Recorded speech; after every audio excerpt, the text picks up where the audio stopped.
All right, welcome to your final study guide review.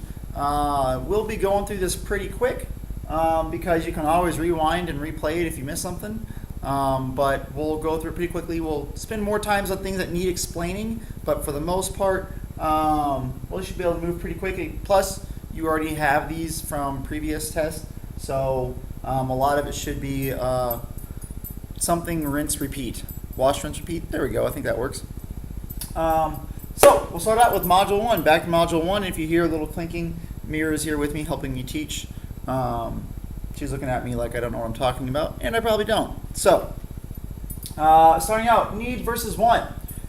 All right, need. That is something that is useful or needed for you to stay alive. Plus, it also is something needed to continue a certain lifestyle. Whereas a want is something extra, something that is beyond what is needed.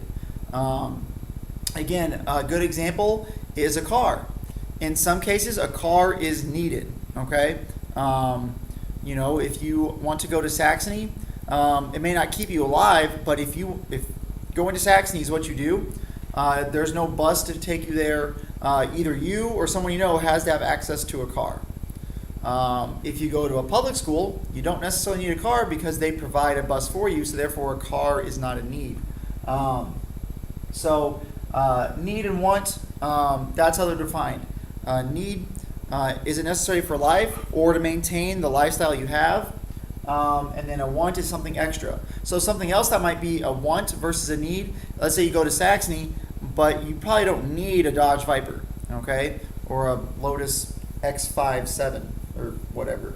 All you need is a car that gets you from A to B. Anything that does a lot extra than that could be considered a want. All right? So need versus want. Okay? Using a spending log to calculate income received, expenditures. So if I give you a plan of someone and say, here's they spend this much money on this a week, they get this much money from their job a week, so on and so forth, be able to calculate and then budget for additional purchases. So after you calculate everything they have coming in, all their bills, then you might have to budget for them. I'm not sure how clear this is. I'm going to scoot you up a little bit more, make the words a little bit bigger. Looks like it might be kind of hard to see, so hopefully scooting you up a little bit helped out. I want to turn this way a little bit. There we go. All right. So moving on. So again, you might have to you will have to be able to budget from looking at what people spend and purchase and make for income. All right, money value already answered for you. It's a belief or idea you consider important in regards to money. What can influence someone's money values? You have friends, you have family members, experiences, and then your beliefs. Okay, all of those things influence your money values. Again, an example of that would be if you really value friendships, then your money should be spent there at least sometimes. Okay, if you value family, money should be spent in that area at least sometimes. Okay. All right. Next we have goals. So we're getting into SMART soon, but first we have the length of goals, which is short-term first. 0 to 3 months. That's a short-term goal. All right. Those need to have work started on them right away. So if you make a goal and it's in the next few months, you don't wait to do the work. You need to start doing some work on it right now. Medium-term goals. Those are 3 months to 1 year. All right, so anywhere in that range. And those, depending on the goal, you probably need to do some work, but it's probably not super important because you have more than 3 months to do them. But again, you probably don't want to wait too long to get started on those kinds of goals. Long-term goals, that's anything year to death, or year to anything longer than a year. Okay, those may be things you just start planning for. Maybe you don't take any action yet. Again, if you're a freshman in high school, there's probably not many actions you can take for college. Again, you can start doing some things like maybe taking some certain classes, maybe going to camps. But a lot of it is just working on your GPA, things that are for high school really, but they end up applying for college as well. Or maybe it's you want to have kids in the future. Again, nothing you can do now to really plan for that, or to do, but it's something you have in the future. You have to plan for that eventually. Okay. Let's scoot on down.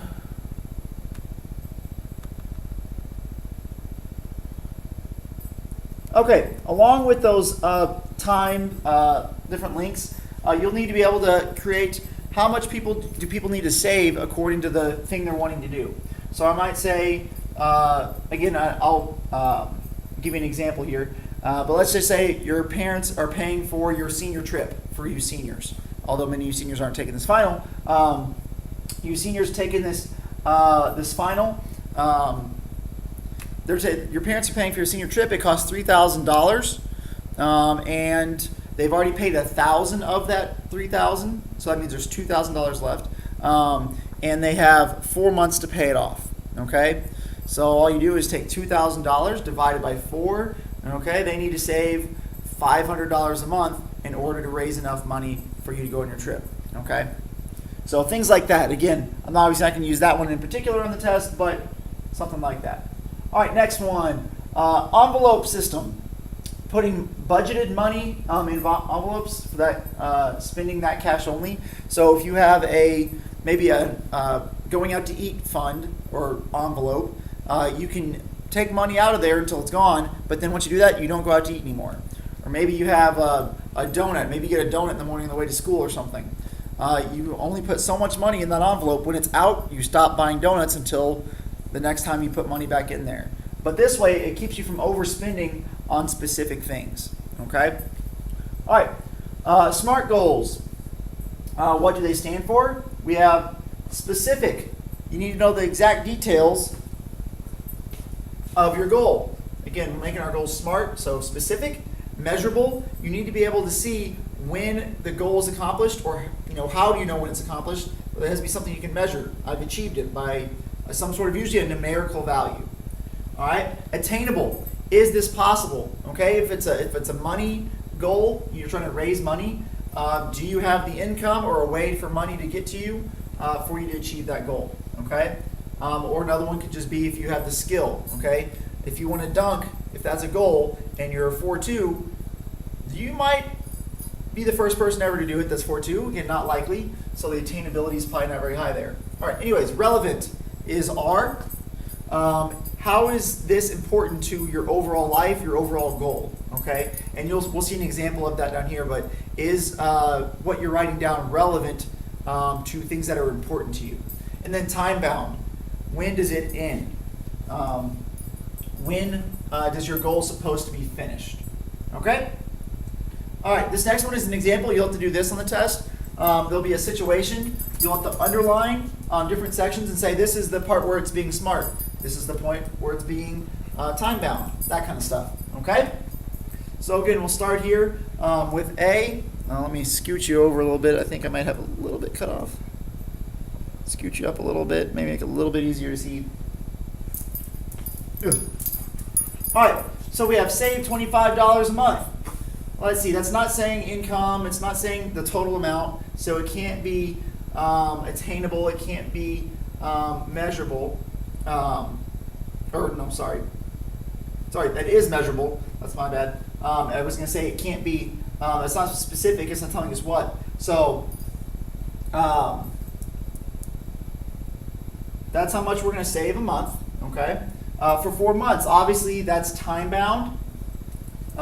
Next one is from my monthly babysitting income of $80 to $120 a month. That would obviously be attainable because it's showing, hey, I can save $25 a month because I make more than that in babysitting. All right. The next one is specific. In order to buy a new $100 sound system, that would be specific. It's telling you what you're buying, how much it costs.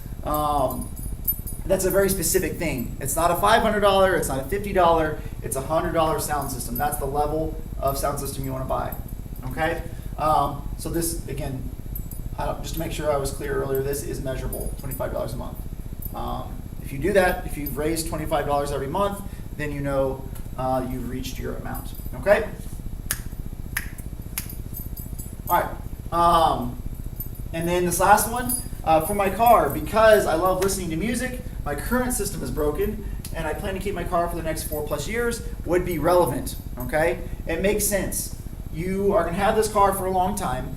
your current way to listen to music is not working, so it makes sense to fix it. Okay, so that's the relevant part of this.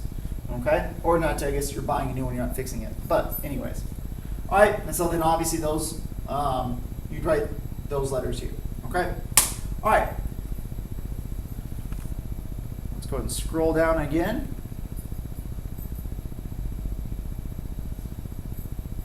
All right, an emergency fund is a savings set aside for incidental situations or emergency situations. So this is money that is only for something unexpected happens that you need money for. And so how do you handle that? Well, hopefully you have a pile of money sitting there. All right. The next 3 steps are the stages of how you build one. Okay, so if you make under $20,000 a year, this would be all you high schoolers probably, at least 99 out of 100 of you.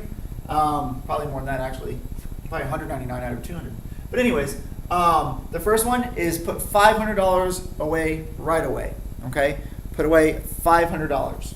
If you make more than $20,000, you put $1,000 into an account right away, or off to the side or whatever. But you have $1,000 that you're not going to touch. And then the last step down here is you put away enough money to cover 3 to 5 months of living expenses. Okay, 3 to 5 months of living expenses. That's usually between $5,000 and $15,000. All right, and just to make sure we know what that's about. So that means if you lose your job for 3 to 5 months, you're only spending out of this emergency fund. You're not taking out of your savings accounts. You're not taking out of retirement funds, your college, your kid's college fund, that kind of stuff. You're only taking out of this emergency fund, so it's like it's not hurting you. Okay. All right. PYF stands for pay yourself first. Okay. What does that mean? That means whenever we create goals for ourselves, we immediately are going to put money into those goals. Okay. So maybe again we have a vacation, we have a big trip coming up, or maybe there's one item that we just really been wanting for a long time. We pay ourselves first. That does not mean it's the first thing we do. The first thing we do is we have to create a budget. Okay, we create a budget, and that shows us how much money we can save towards this item. All right. So first we have to know how much income and expenses we have. Then we decide how much we can spend on our goals, and then everything else after that is wants and things like that. Okay. So again, pay yourself first means when you actually get your check, the first thing you do is put the money that goes towards your goals. Then you do your bills, the things you have to do, and then you have your wants after that. Okay? All right, and continuing to move on. All right, opportunity cost. Whenever you face a decision, like decide. Decide's down here. We have still a while. But anyways, when you come to a decision, you have to choose between 2 different things. Opportunity cost means whenever you pick one and you can't do the other thing is the cost, the opportunity cost. You lose the opportunity to do that because you chose to do this. Okay? So you can go to let's see. There's a baseball game tomorrow. Boys are playing. Can't remember who, the 1 seed, West County. They're playing West County. You can go watch that baseball game, or you can go study tomorrow night. So one, you get to go see your school in a district championship, well, not district championship, semifinal. You get to go see them in a semifinal.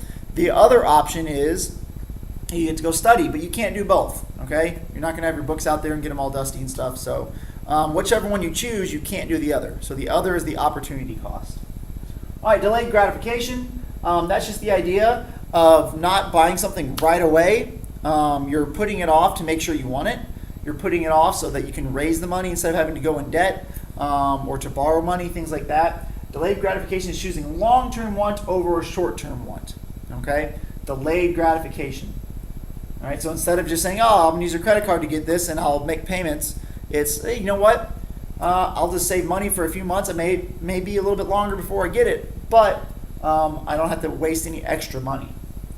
All right, fixed versus variable. All right, fixed expense costs the same every time and is regular. A variable expense is fairly regular but the amount varies, usually because it's dependent upon how much you use, okay? All right, so examples of fixed expenses. Again, there are incomes as well. We could change this word out for income, but I just picked expenses. So 2 examples of fixed expenses would be car payments. Car payments stay the same, all right? It's once a month, it's $67, and that's it, okay? Another example of a fixed expense, let's see, what could be your phone bill, okay? Your phone bill could be a fixed expense. Usually, I think mine's $50 a month, at least my portion of our family plan. $50 a month, every month, that's what it is, okay? But now variable expenses, those would be things that change because of how much you use of it, electricity, water, things like that. The more you use, then the more you pay. The less you use, the less you pay. So it's not the same. You can't say, well, I'm going to spend $45 this month because you might use less. All right. Gas is a good example of that. Yeah, you get gas maybe once a week, maybe every 1.5 weeks, but the price goes up and down. How much you drive changes. You don't always drive the same amount every week or so. So that's variable expenses. Okay. What is included in a budget? In a budget, you have your incomes, your expenses, and your goals. You have any kind of money coming in or out is in a budget. All right, cash flow. Think of cash flow. The money's flowing in and out. You get a paycheck, you have expenses, you have wants. All right, and then you get another paycheck.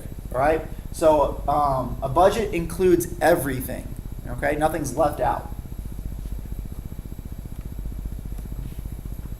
Scooch on down. All right, whereas a spending log is just a record of expenses. So it's only looking at money going out. All right, if you, oh, that's my reflection in the window. I keep thinking someone's looking in the door over there, but it's not. It's just my reflection when I move my hands around. Anyways, I'm like a squirrel. Spending log is just expenses, okay? And it's important to look just at your expenses so you don't get distracted by, oh, look, I had this big check right next to all these expenses. That kind of outdoes them. But we want to look at, if we want to help adjust your budget, you can say, man, I'm spending a lot of money on fast food. I'm spending a lot of money on driving places I don't need to drive. I could get a ride or something. All right? So that is a spending log. All right, next is decide. So the decision process. So again, you're trying to find an answer to a problem. You have different possibilities. And so you can use decide to figure that out, okay? The first D in decide is define your goal. All right, you need to define your goal. You need to put your goal out there. That way you know what you're working with. So that's all you're doing is stating your goal again, okay? The next thing is the first E, that is establish your criteria. What do your choices have to have, okay?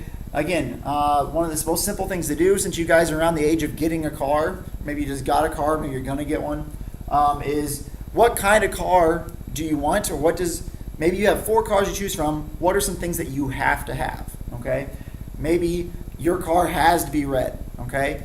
Maybe your car has to have a certain gas mileage. Maybe it has to be a truck. Maybe it's got criteria. I don't know exactly what I want, but I know it has to have this, this, and this. Okay, so these are the things that you're looking for in your choices. All right. The C, choose 2 to 3 good items or possibilities that meet at least some of your criteria. Okay, so they got to be things that are possibilities. Each one may not be as good as the next, but they all have to be something you could live with. They could work. Okay. Next is identify pros and cons.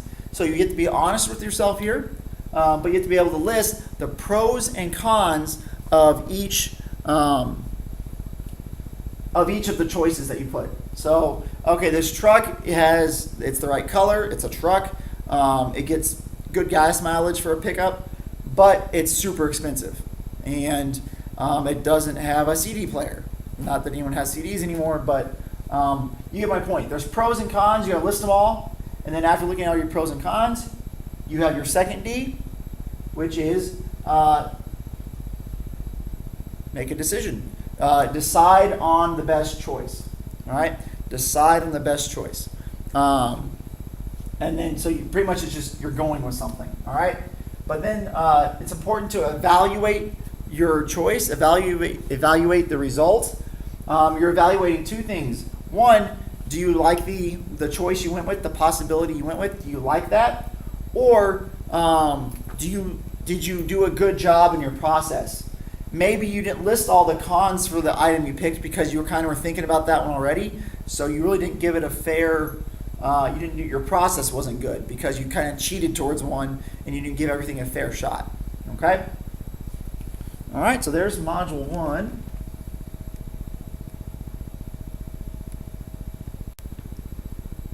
All right, that was exactly 21 minutes. That's impressive, I think. All right, there's a lot more filled-in answers on Module 2. So unless I feel like it needs explaining, I'll probably just skip over those. I mean, I'll say, hey, this one's answered. We'll move on. Okay? But we'll start here. Again, Module 2, borrowing and debt. Again, debt's just the amount of money people you owe. Amount of money you owe to other people. But the 20-10 rule of debt. What is the purpose of it? The purpose of the 20-10 rule is to tell you how much an individual should borrow. What's the total amount you should be able to borrow with how much money you make. Okay? So, the 20 stands for you should only borrow 20% of your total yearly net income. Okay? 20% of your total net yearly income. So, let's say you make, we'll keep it easy, $10,000. If you make $10,000, then, 1 second. Actually, let's make it 12 to make it easy for both, okay? So you make $12,000 a year, that's what you bring home. So how much should you be able to borrow? Well, whatever 20% of $12,000 is, that's how much you should borrow.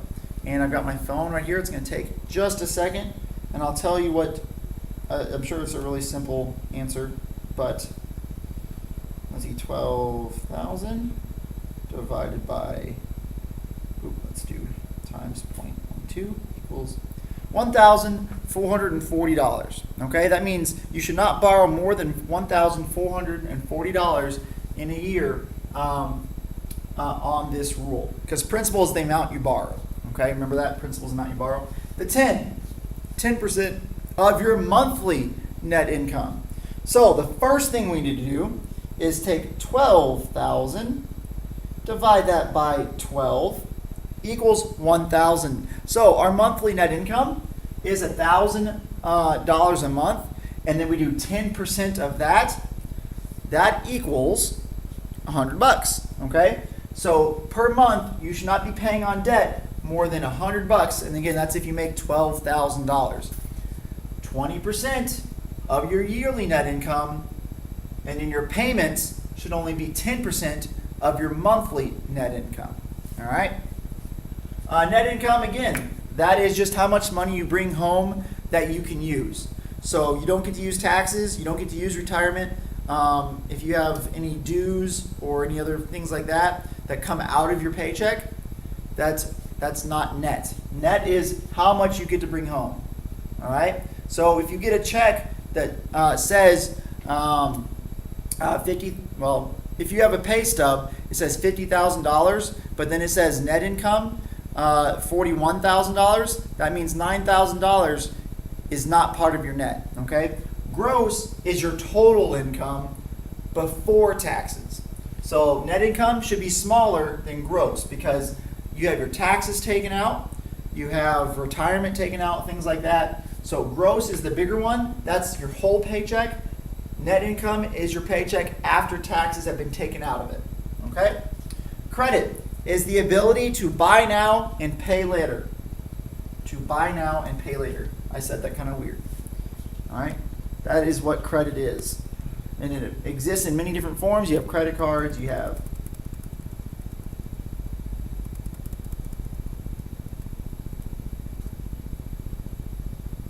all right. The maximum amount you should borrow in order to build your credit card, to build the best credit, that you should put on your credit card to build the best credit is 50% of your credit limit. So if your credit card has a $1,000 credit limit, then you should never try to put more than $500 on it at a time, okay? All right, you always pay the full balance on a credit card payment, because any type of borrowing will always cost more than just paying for it all at once because of interest, okay? Interest is payments on borrowing. So if you borrow and you don't pay for it all at once, then it's always going to cost more because of interest, all right? If you buy a $3,000 computer with cash, you're given $3,000, you're done. If you borrow or use a financing program, that $3,000 price will also have interest put on it, whether it's $10 or 10% a month, whatever. That means the price is going to go up. So instead of paying $3,000 for the computer, you might be paying $3,400 for the computer. Okay? All right. Information to ask for when shopping for a loan. We have things like, what's the loan term, which means how long does the loan last? Am I making payments for a year, 10 years, things like that? What's the rate? So am I paying 10% of the principal? Am I paying 15%? Things like that. Are there any surprise fees? Are there any hidden fees? Are there any penalties for doing certain actions, like does my rate go up if I'm late on a payment? Things like that. Okay? Can I afford it? Can I make the payments? That's another question to ask, information that you would want to know. Does my credit score, is it a fixed interest? Is it variable interest? Can it change? And then also, does my credit score affect the amount I can borrow? Things like that. Basic information required for a credit application. So you want some sort of credit. What do you need to provide them with? You have the basic stuff. You have your full name, full legal name. You have your social security number, date of birth, address. You also have things like your employer, how much you make a month, your bank information, bank account, and bank account information, all of those things. And that'll come down when we get down to the 5 C's. It'll make more sense. But that's things they need in order to do this. Okay? Let's see. All right, and there you got strategies for building good credit history. But again, that's already answered, so we'll go down.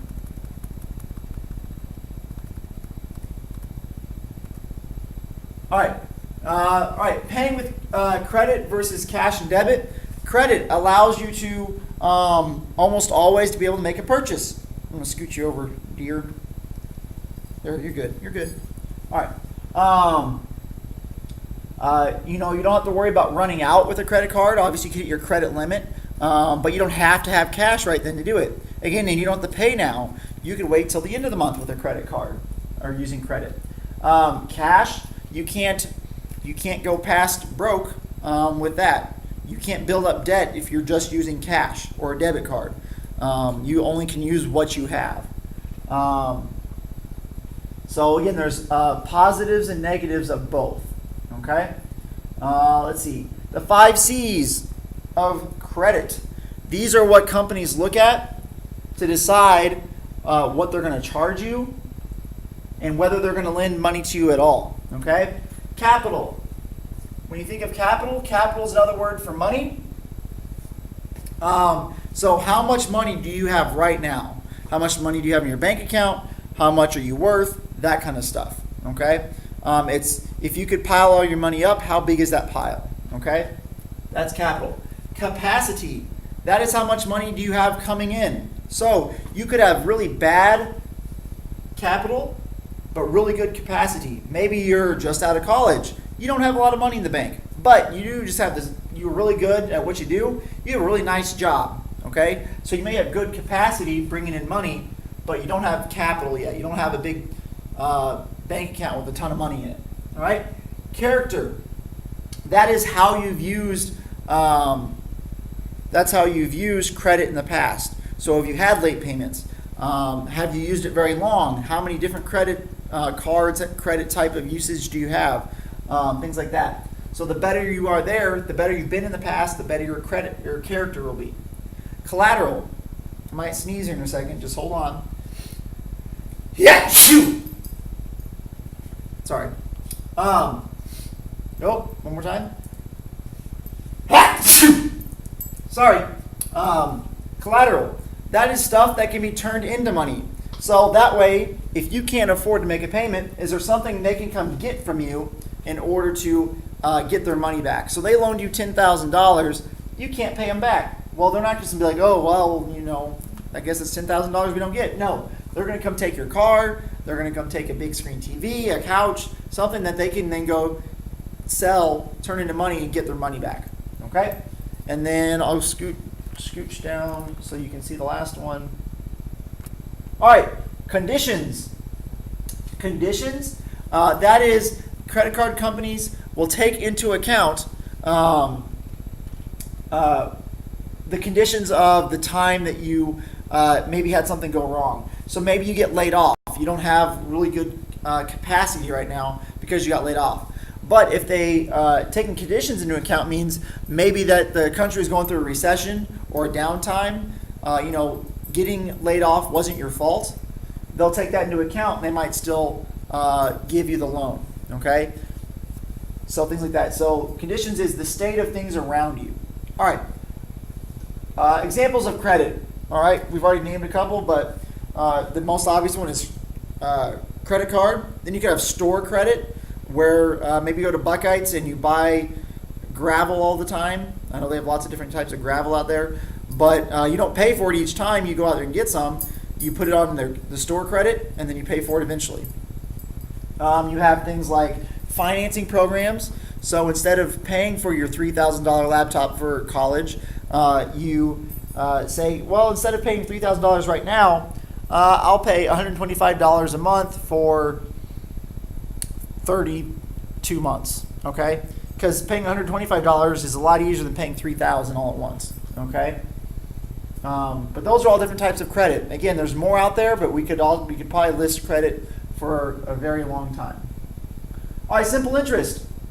You do want to know what P stands for, times R stands for, times T stands for. We have principal, the amount of money you're going to borrow. Rate is the percentage, all right? So again, remember if it says 5%, that's 0.05 when you do the math, okay? And then time and number of years, that's important. So if you see something that says 6 months, that's 0.5 because that's half a year, okay? If you see 8 months, that's 0.75, that's 3/4 of a year. If you see 1 year, that'd be 1. So a $2,000 loan at 7% over 18 months would be 2,000 times 0.07 times 1.5. That's how you figure out how much interest you'd be paying. I think I didn't change the number on the rate. I think I said 7%. But if it was 7%, then it's 0.07. But just make sure you get the point and the O in there. All right, so you could use that then to determine the best deal on the loan. Okay, so you can see, by doing the lengths of time, the different rates, you can determine which is the best one by which one's cheaper. The other option is maybe one finishes in 3 months and the other one finishes in 3 years. And so the 3 months one would be much nicer because, well, who wants to make payments for 3 years?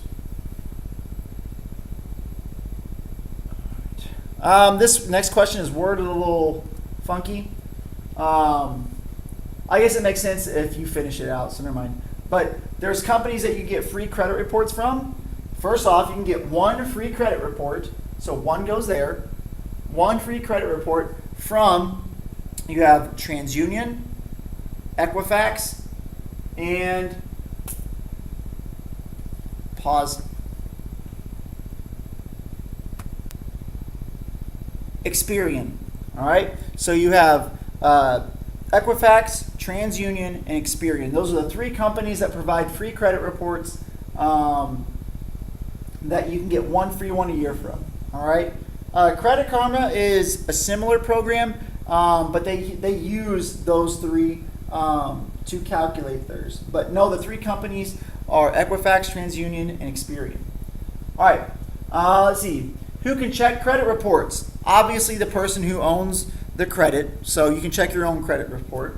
Then, besides that, the only people that can check it are people you give permission to or ask a loan about, and that's it. Okay? So your employer can't look at it without your permission. People at a car dealership cannot look at it without permission. Now, what gives someone permission? If you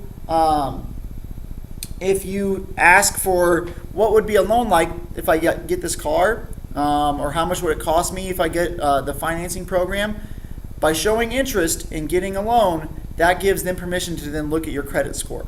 Okay?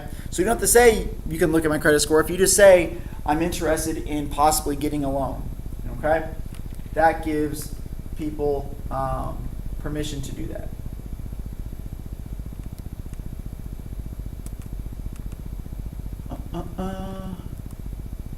All right, again, looks like a lot of these are answered. Effects of your credit score, credit limit, deter, detect, defend. I'm going to go over those real quick. Again, to deter thieves is to do things that actually get them to not get at you. So using strong passwords, not having your information out on social media, that kind of stuff, that just protects you. All right. So detecting means that you check your reports, that you check your bank accounts and look for unusual activity. All right. And then defend is when you actively go after something happens and you actually pursue it. You collect the evidence. You file a police report. You tell your credit card company or whoever else. That is deter, detect, and defend. All right, 2 things to look for when shopping online safely are the letters HTTPS, which the S stands for secure. Okay, so that's the first thing. Website is at least partially secure if you see HTTPS. The other thing you look for, that's the first one. The other one is the lock picture. There's a little image of a lock. Okay. That is the 2 things you look for. If you see both of those, that is a secure website. You can use your credit cards there, your debit cards there, and they have put what is accepted as enough effort into protecting your information that it's safe. Okay? Obviously, nothing's 100% safe, but yeah. All right. Reporting identity theft is the responsibility of the user, the victim, you. Okay? If you have your account or identity stolen, it's up to you to then report it to the police and your credit card company. No one else is responsible for that except for you. Again, you have identity theft, identity fraud there. APR, annual percentage rate. Annual percentage rate is how much your interest rate, how much interest you accumulate over a year's worth of time. Okay? You don't have to do any math with it. Simple interest is the only one you're going to have to use. So, but no, APR stands for annual percentage rate, and that calculates your interest out over a year. Again, interest, what is that? That is what you pay for using credit. So someone's lending you money, they're not just going to want that same amount back, they want more. That more is called interest. Amortization, all you need to know is that it takes complicated, long credit card payments or credit payments, maybe for a house or something, and it makes it even the whole time. So you borrow $500,000 for a house. Well, this, every time you make a payment, well, the percentage, if it's 10%, every time you make a payment off of it, that you'd have to recalculate. But this gives you one steady payment so that in 15 years, you're done. So it calculates how much you need to pay a month. That's what amortization does. just know, all you need to know is that as you start paying a lot of interest, a lot of that payment starts going towards interest, and the further you go, the more goes towards principal, all right? The more goes towards the principal, less goes towards interest as you go along. Your last payment will all be principal at the end, but again, it's the same amount each time. It's always the same number. All right, introductory APR. That is just a tactic that credit companies use to get you in the door. They'll say, hey, we'll just, this credit card, all you have to do is pay 2%. All right, 2% on payments, which is nothing, by the way. That'd be awesome. But then after 3 months, it goes up to 15. Okay, so introductory gets you to get it right away, and then after that, the rates go up, you pay more, things like that. All right, fixed rate just means that the percentage you pay on a credit card or on some sort of loan stays the same no matter what. Adjustable rate means that certain conditions can cause the interest to go up or down. And again, usually that's only up, okay, because they're not going to try to lose money, but if they can make more, they will. So adjustable is usually worse than fixed, and by usually I mean 95% of the time. So adjustable bad, fixed good, because you know what you're paying. All right, we got a lot of answered definitions here.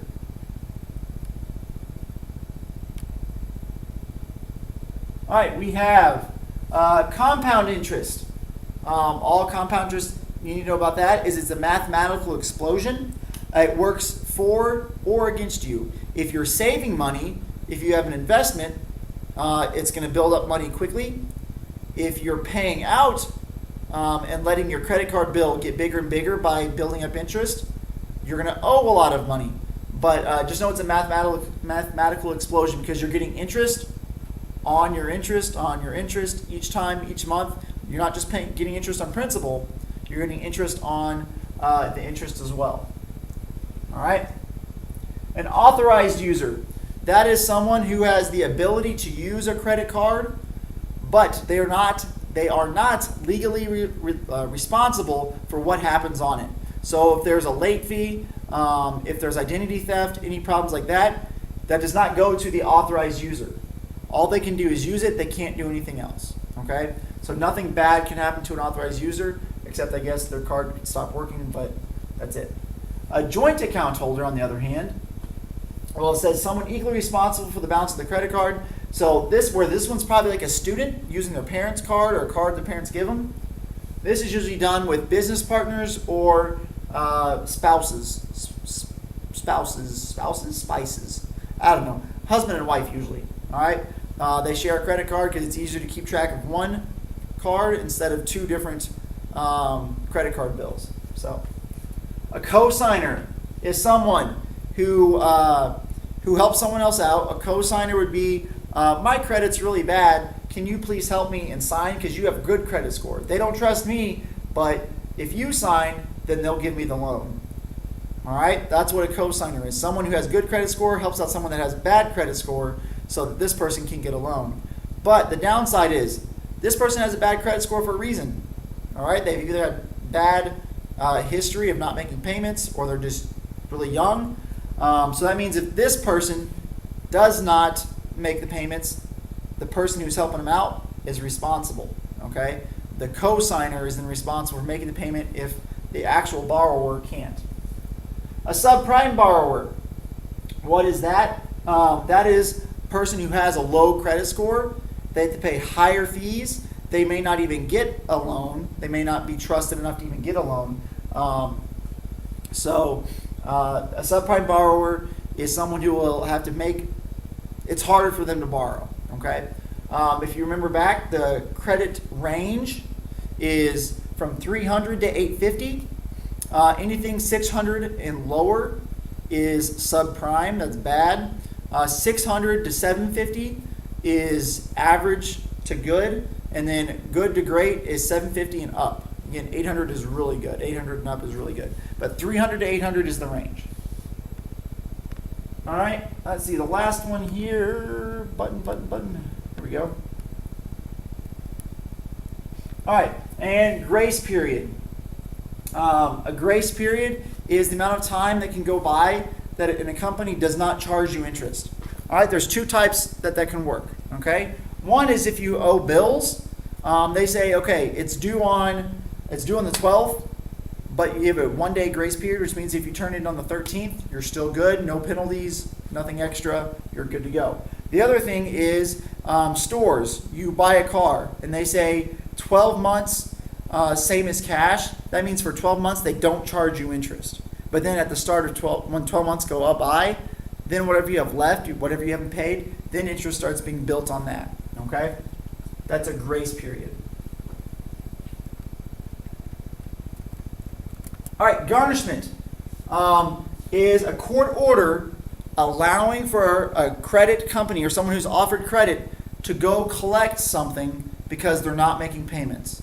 So I borrow a car, or I get a loan for a car, and I stop making payments. Garnishment means a company gets to take the action of coming to take collateral, whether it's the thing I got the money for or maybe something else that they can turn into money. So garnishment is the action of a company coming to collect collateral. Okay, and then we already said this, 300 to 850 for your range. All right, on to our last module, earning power. Your job and career have an impact on your ability to achieve your financial goals and your lifestyle. Lifestyle considerations in your relationship to your job include time, all right? Such as how much time will you get to spend with your family? Are you going to be on call? You know, if you're a doctor or like my dad, a funeral home director, you could be called in the middle of the night to come either perform surgery, pick up a dead body, you know, things like that. All right, so time, you know, how many hours a week would fit in there as well. Location, are you going to have to commute 2 hours every day? All right, so it could be commuting, or do you have to actually move even, or travel a lot, okay? So location, do you have to move to the coast because that's where they're stationed, all right? So location's another one. All right. Another one could be, can you live the lifestyle that you want with having that job? Okay. If you're going to be a non-for-profit worker, then you're probably not going to be able to, go eat at Olive Garden and Saffron's every night. My throat was getting dry. Sorry. So other things, can you have kids? Can you go on vacation with this job? Those are things that you have to think about as well. All right? Again, we've already had this in a previous one, but gross income pay, that means everything that you get before taxes and retirement. Net income is how much you take home that you actually get to use, because taxes have been taken out already, retirement's been taken out, so this is everything that's left. Think about, throwing something through a net, water, everything that it catches is what you get to keep. Everything that falls through, you don't get to keep. Everything went through the net, but only the things that it catches is what you get to use. That's the same thing with your income, okay? Taxes don't stick in the net. Retirement doesn't stick in the net. They go other places. So if that helps you remember, net income versus gross. I have a cold coming on. All right. All right, what can be included in a compensation package? Since we didn't specify here, compensation, sorry, so this would be money. All right, I didn't pay attention very close. So these are things that could increase your pay. What can increase pay? You have bonuses, you have tips, you have, so I guess I better be more specific. So bonuses, like maybe a Christmas bonus or an end of the year bonus. Maybe if you're a school, maybe you get a summer bonus, things like that. Tips, obviously waitresses, waiters, things like that can get tips, or taxi cab drivers, all that kind of stuff can get tips. You could get overtime where you get paid extra money for working past a certain point. Let's see, other compensation. Commission. So maybe you're a salesperson. The more you the more you sell, the more money you get. So if you sell 50,000 things, you make this much money. If you sell 55,000 things, you get this much money. All right? Those will all be things that increase the amount of money you can make. What does a W-4 do? A W-4 is where you put down how much you want to take out of your paycheck and put towards taxes per paycheck. All right? Whereas a W-2, you're just telling the government, this is how much money I plan on making. Okay? So this way they can help kind of do an estimate of how much taxes you'll owe. Okay? So if you put a lot of money, if you get a lot of money taken out, that means at the end of the year, you won't have to pay any taxes. Whereas if you don't put much money in, or you don't have much money withdrawn, that means at the end of the year, you'll probably still pay more taxes at the end. Okay? April 15th, tax day. Your 4 standard deductions. You have federal income tax, state income tax, then you have 2 other government taxes. That's FICA, which includes Social Security and Medicare. All right? And then you have local income tax as well. So your city, things like that. Extra job benefits. So we'll say these are non-monetary. Okay? These would be things like company car. You don't get any more money, but you don't put mileage on your own car. You get to use it instead of yours. Company cell phone. Maybe you don't even have to have your own. Maybe you can just, the company pays for yours, so you don't even have to get your own. Uniform. Maybe memberships to health clubs like Health Point or Fitness Plus, things like that. Discounts. All those kinds of things. Again, and then you have how to defend against a drop in income. You got to keep doing a good job, whether you like it or not. But you want to keep doing a good job to keep from getting the first person to let go or fired or anything like that. Tune up your finances. So that means you're not wasting money. Money's not disappearing. You're keeping as much as you can. Update your resume. So if you do end up losing your job for one reason or another, you're ready to go on finding a new one right away. All right, and then enlist support. Get people you know to help look for jobs with you, for you. Okay, have them help you look. The more feelers you get out there, the better chance you have. Some other things to defend against unwanted drop in income. Apply to a lot of places. In fact, I might be answering another question here in a second. Actually, am I answering another one? This is actually extra information that we didn't go over this year, so we don't have to do this.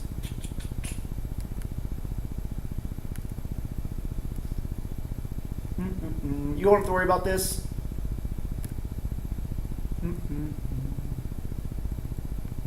I think we did go over skimming. Ooh, come on, work.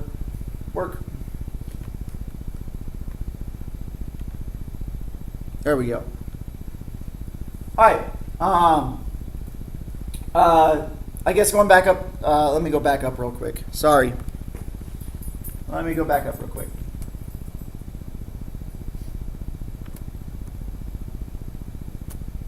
All right, so some other things you can do to improve your chances of getting a job after losing a job would include applying to multiple places instead of just one, applying right away. Again, have good relationships with the people around you. Maybe getting a part-time job to help you carry over, and then having an emergency fund in place so that way if you lose your job, you're not going to hurt from it as much. Okay? All right, now we'll go down, I think the last 2. Oops, shoot. Man, that's frustrating. When you got a cord that just won't work.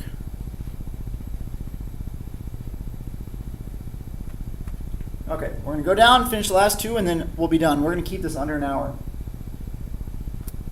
All right, so what is skimming and what is phishing?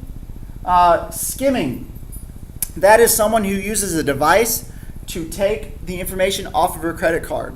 They can be things that are attached to cell phones. They can put them over ATMs, and it just rips the information right off, not literally like physically, but it steals the information off your credit card. Phishing are fake emails, ones that say, hey, you've won, you're the 1,000th person to visit this webpage, you get $10,000. then you click on it and your computer gets a virus and they steal your information and you're out of a computer and you didn't win $1,000 or $10,000. That's phishing, okay? They're phishing for you, hoping that you take the bait and click on it.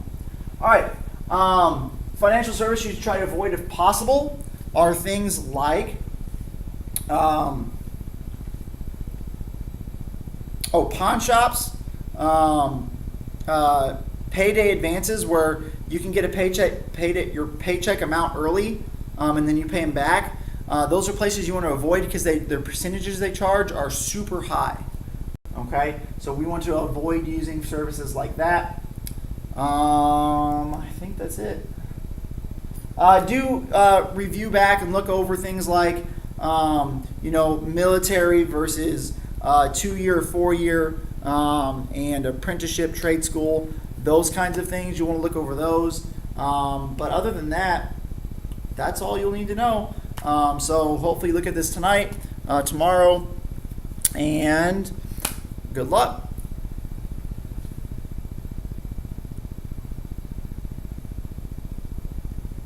The pause button, oh, there it is.